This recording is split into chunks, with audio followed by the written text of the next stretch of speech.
नमस्कार मित्रांनो, current affairs today 26 या आपल्या मराठी यूट्यूब चॅनलवर आपलं स्वागत आहे. तर चला आजचा पहिला प्रश्न पाहूया. इस्रोचा 2026मधील पहिला अपयशी मिशन कोणता होता? तर याचं योग्य आन्सर आहे PSLV C62. तर 6 जानेवारी 2026 रोजी इस्रोचे पहिले मिशन PSLV C62 लॉन्च करण्यात आला होता, मात्र तो अपयशी ठरला. त्यांचं लॉन्चिंग व्हेकल कोणता होता? तर PSLV C62 आणि लॉन्चचे ठिकाण होते सतीश धवन अंतरिक्ष केंद्र, श्रीहरिकोटा, आंध्र प्रदेश येथे. अपयशाचे कारण काय ठरले? तर तिसऱ्या टप्प्यात बिघाड झाल्याने रॉकेट मार्गभ्रष्ट झाले. 2025मधला PSLV C61 हा देखील अपयशी ठरला आणि हा प्रोजेक्ट त्यांचा 101वा प्रक्षेपण होता. PSLV C62 हा EOSN-1 म्हणजेच अर्थ ऑब्झर्वेशन सॅटेलाइट्स अन्वेषा याच्यासहित 16 उपग्रह म्हणजे 16 सॅटेलाइट घेऊन गेले होते, पण तो अपयशी ठरला. EOSN-1 अन्वेषा हा उपग्रह DRDOने तयार केला होता आणि तो हायपरस्पेक्ट्रल सॅटेलाइट शेकडो प्रकाशपट्टे पाहू शकतो, त्यामुळे झाडीत, जंगलात किंवा बंकरमध्ये लपलेल्या शत्रूंचा स्पष्ट छायाचित्रे घेण्याची क्षमता त्यात होती. तर इस्रोची स्थापना ही 1969 रोजी झाली. त्याचे मुख्यालय आहे बेंगलोर येथे आणि अध्यक्ष आहेत सध्याचे V नारायण. आणि रॉकेटमॅन ऑफ इंडिया हे K सिवन यांना म्हणतात. आणि याचं मोटो म्हणजेच ब्रीदवाक्य काय आहे? तर space technology in service of mankind. तर लक्षात ठेवा. पुढील प्रश्न पाहूया. खेलो इंडिया बीच गेम्स 2026च्या पदक तालिकेत कोण अव्वल ठरले? तर याचं योग्य आन्सर आहे कर्नाटक. तर खेलो इंडिया गेम्सचा हा दुसरा एडिशन होता. 5 ते 10 जानेवारीपर्यंत चालला आणि कुठे? तर घोगला बीच, दीव येथे. आणि याचा मॅस्कॉट होता पर्ल म्हणजेच डॉल्फिन. तर लक्षात ठेवा. पुढील प्रश्न पाहूया. भारतीय नौसेनेचा नवीन हवाई तळ हल्दिया कुठे सुरू होणार आहे? तर याचं योग्य आन्सर आहे वेस्ट बेंगॉल. भारताच्या नौदलाने पश्चिम बंगालमधील हल्दिया येथे एक नौदल तळ स्थापन केली आहे. याचं उद्दिष्ट आहे की बंगालच्या उपसागरातील सागरी सुरक्षा अधिक मजबूत करणे. भारतामधील नौदलाचे 3 कमानी आहेत. पहिली आहे पश्चिमी नौदल कमान, ही मुख्यालय आहे मुंबई येथे.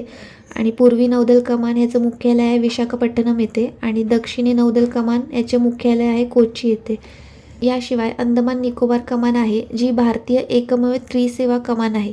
ही कमान अंदमान निकोबार बेटासमूहाच्या संरक्षणासाठी कार्य करते आणि या कमानीचे नेतृत्व थलसेना, नौदल आणि वायुसेना यातील अधिकारी पाल्याने म्हणजेच बारीबारीने करतात. सध्याचे नौदल प्रमुख कोण आहेत? दिनेश कुमार त्रिपाठी. आणि भारतीय नौदल व्हाईस चीफ आहेत संजय वात्स्यायन. आणि नौदल दिन आपण कधी साजरा करतो? तर 4 डिसेंबर रोजी. तर लक्षात ठेवा. पुढील प्रश्न पाहूया. शाईन उपक्रम कोणी सुरू केला? तर याचं योग्य आन्सर आहे BIS. तर केंद्रीय नवीन व नवीकरणीय ऊर्जा मंत्री प्रल्हाद जोशी यांनी BIS म्हणजेच भारतीय मानक ब्युरो, इंग्लिशमध्ये बोलाल तर ब्युरो ऑफ इंडियन स्टँडर्ड्स, याच्या 79व्या स्थापना दिनानिमित्त शाईन नावाची एक नवीन पहल सुरू केलेली आहे.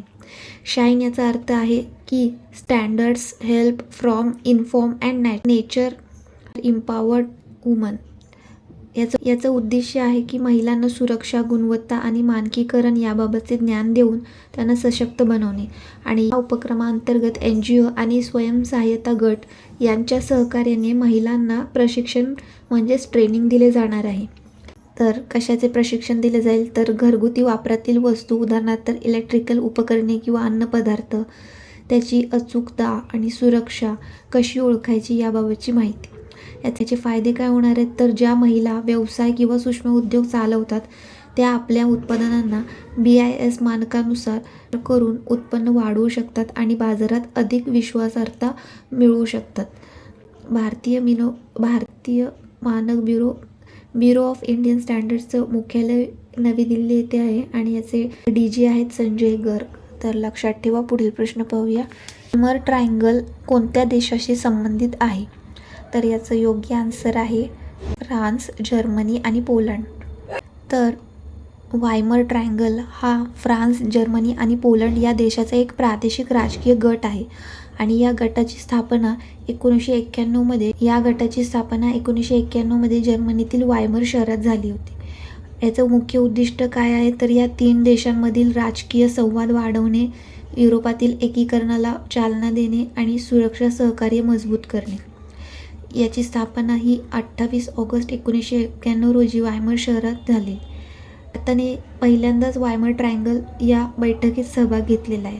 भारताकडून परराष्ट्र मंत्री डॉक्टर एस जयशंकर यांनी या बैठकीत सहभाग घेतलेला आहे. तर लक्षात ठेवा. पुढील प्रश्न पाहूया. आटामध्ये सामील होणारी 5वी भारतीय विमानसेवा कोणती? तर याचं योग्य आन्सर आहे अकासा एअर.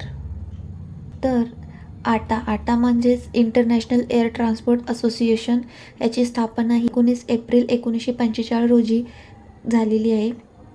याचं हेडक्वार्टर आहे मॉन्ट्रियल, कॅनडा येथे आणि याचे सध्याचे DG आहेत विली वॉल्श, आयर्लंडचे आहेत. हे सध्या भारतातील अकासा एअर हा आटाचे सदस्य बनणारी भारताची 5वी एअरलाईन ठरलेली आहे.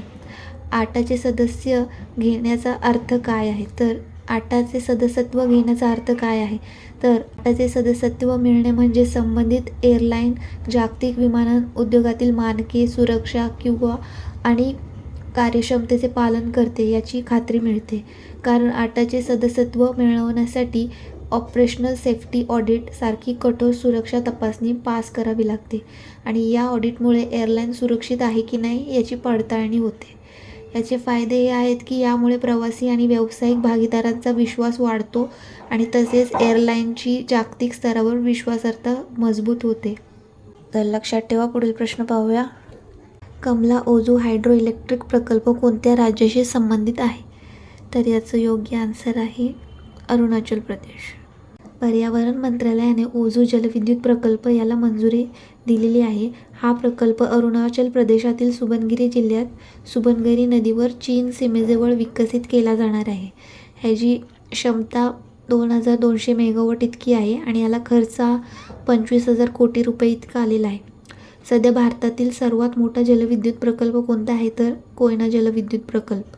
ह्याची क्षमता आहे 1960 मेगावॉट. सावलकोट जलविद्युत प्रकल्प याचे स्थान कुठे आहे? तर जम्मू काश्मीर, चिनाब नदीवर आहे हा आणि याची क्षमता आहे 1856 मेगावॉट इतकी. तर केंद्र सरकारने अरुणाचल प्रदेशातील टाटो जलविद्युत प्रकल्पालाही मंजुरी दिलेली आहे. अरुणाचल प्रदेश सरकारने 2025 ते 2035 या कालावधीत जलविद्युत दशक म्हणून घोषित केलेलं आहे. तर हे लक्षात ठेवा. पुढील प्रश्न पाहूया. स्पीड पोस्ट 24 व 48 सेवा कुठे सुरू करण्यात आलेली आहे? याचं योग्य आन्सर आहे मध्य प्रदेश. तर इंडिया पोस्टने मध्य प्रदेशात स्पीड पोस्ट 24 आणि स्पीड पोस्ट 48ची सेवा सुरू केल्या आहेत. याचं उद्घाटन केंद्रीय संचार मंत्री ज्योतिरादित्य सिंधिया यांनी शिवपुरी जिल्ह्यात पिछोर येथून केलेले आहे. या सेवेमुळे डाक किंवा पार्सल 24 तासात किंवा 48 तासात डिलिव्हर होईल. इंडिया पोस्टची स्थापना ही 1 ऑक्टोबर 1954 रोजी झाली. याचं मुख्यालय नवी दिल्ली येथे आहे आणि याचे सध्याचे अध्यक्ष आहेत वंदिता कौल. आपण राष्ट्रीय डाक दिवस 10 ऑक्टोबर रोजी साजरा करतो. तर जागतिक डाक दिवस हा 9 ऑक्टोबर रोजी साजरा करतो. भारतातील पहिले 3D प्रिंटेड पोस्ट ऑफिस कुठे आहे? तर बेंगळूर येथे. IIT दिल्लीमध्ये पहिले जेन्झी थीम कॅम्प्स डाकघर सुरू केले आणि डेन्मार्क हे पारंपरिक डाक सेवा बंद करणारे जगातील पहिले देश ठरले. तर हे काही डाक रिलेटेड महत्त्वाचे प्रश्न होते ते आपण रिवाईज केले, तेही लक्षात ठेवा. पुढील प्रश्न पाहूया. तर अलीकडे 28,000 धावा सर्वात जलद पूर्ण करणारा फलंदाज कोण ठरला? तर याचं योग्य आन्सर आहे विराट कोहली. तर भारतीय क्रिकेटर विराट कोहली यांनी महत्त्वाची कामगिरी बजावली आहे. विराट कोहली यांनी आंतरराष्ट्रीय क्रिकेट इतिहासात सर्वात वेगाने 28,000 धावा करणारा क्रिकेटर बनलेले आहेत.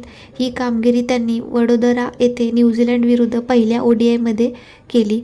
624 पाऱ्यामध्ये विराट कोहलीने हा टप्पा गाठलेला आहे. हे करताना त्याने सचिन तेंडुलकर यांचा रेकॉर्ड मोडलेला आहे, जो त्यांनी 644 पाऱ्यामध्ये 28,000 धावांचा टप्पा गाठला होता. मधील सर्वाधिक धावा करणारे पहिले खेळाडू कोण आहेत? तर सचिन तेंडुलकर. ह्यांनी 34,357 धावा केल्या आणि आता सेकंड नंबरला विराट कोहली आले आहेत आणि तिसऱ्या नंबरला आहेत कुमार संगकारा. तर हे लक्षात ठेवा. आजचा हा सेशन इथेच संपतो. तर कमेंट करून नक्की सांगा सेशन कसा वाटला आणि चॅनलला सपोर्ट करा. थँक्यू.